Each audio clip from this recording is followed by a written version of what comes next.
Breaking news coming in right there. India Today accesses satellite photos showing damage to U.S. airbase in Iraq hit by Iranian missiles. Two images show 5 missile impact points at the American airbase. At least 3 of the structures appear to be aircraft maintenance hangars. Some of the buildings or structures have completely disappeared. The U.S. President Donald Trump said that no Americans were harmed in the strikes, which Iran said it launched in retaliation for killing last week in Iraq of an Iranian general. Abhishek Bhalla, who's breaking the story now, joins us live for the very latest. Abhishek, first up, walk our viewers through the satellite photos that we've accessed which show the damage to U.S. airbase in Iraq, which was hit by Iran. Secondly, are there any kind of signs of the tensions between the two nations of de-escalation visible at this point?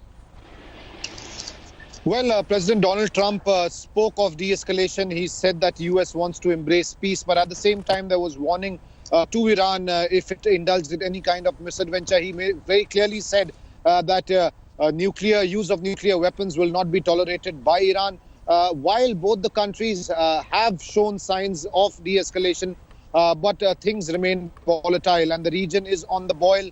And even after President Trump spoke, once again there was a missile attack in an area that also houses the U.S. embassy. There has been no casualty there, no major damage. Although it's still not clear whether it was the Iranian forces who've carried out this attack or was it Iran-backed Shia militia in Iraq.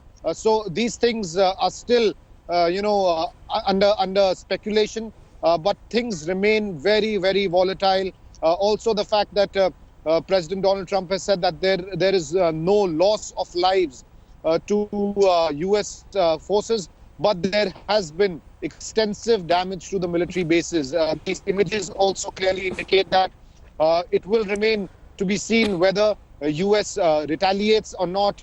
But if there is some kind of a retaliatory action, then obviously the de-escalation process might falter and there might be another round of conflict. All right, Abhishek, bringing us those details. The crisis between Iran and U.S. started after a rocket attack in Iraq killed a U.S. contractor on 27th of December 2019.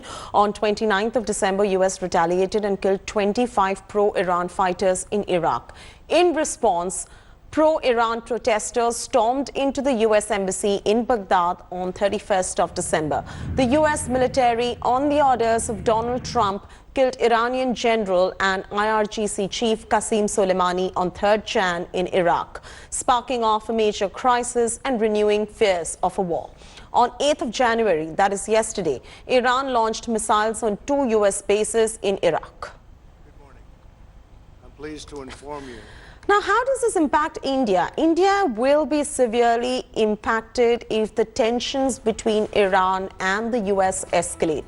There are various implications of the conflict of India, including endangering jobs of the Indians in the Arabian Gulf. It will also go ahead and endanger the $40 billion remittances that Indians receive from West Asia.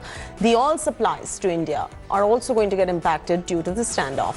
The inflation in India, already at a rise, could rise further if Strait of Hormuz is caught in the conflict. And lastly, Indian exports to Persian Gulf could be affected if tensions escalate. I told we are welcoming any intervention and any initiative from friendly countries like India and other countries based on peace, based on justice between the countries, to escalation, anything that help the peace and prosperity in the region. As usually, India is India, and very important for all the region, for our relationship, and I don't think India cannot be indifferent in that. India can play a very good role to have justice and to have the peace and this escalation.